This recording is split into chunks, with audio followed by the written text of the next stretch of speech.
बाजार से चोली चोली चोली बाजार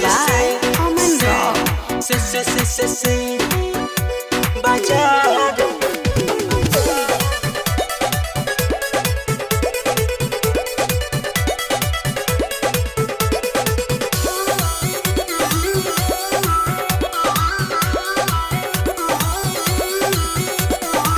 एही जा सामान कुल्ही जाली बेचाता, कुछ दिन पेन्हाला पर ढील हो जाता।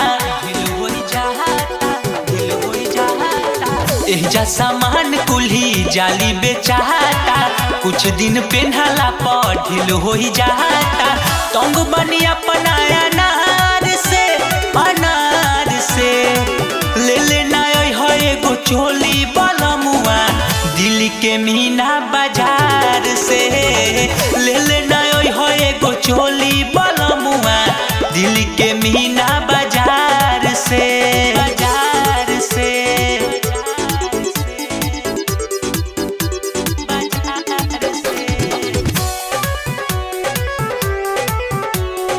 Music by Aman Rock.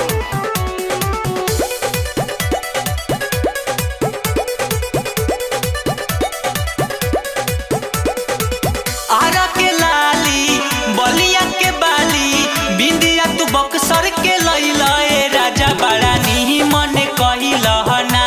तू सारा धा हमरो पुरहिलहना, तू सारा धा हमरो पुरहिलहना। आरा के लाली बलिया के बाली बिंदिया तू बक्सर के लैला राजा बड़ा नी मन कहिलहना। सारा धावा हमरो पुरहिलहना। सोनपुरी नथिया सोनार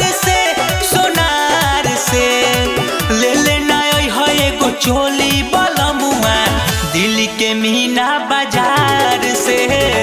ले लेना है एगो चोली बलमुआ दिल्ली के मीना बाजार से।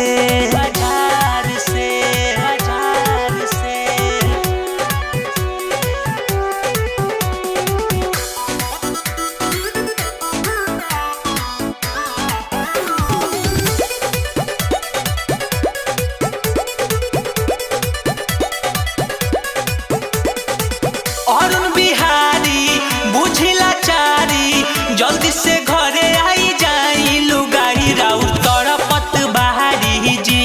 सुधीरा बाप भड़कत बहारी जी।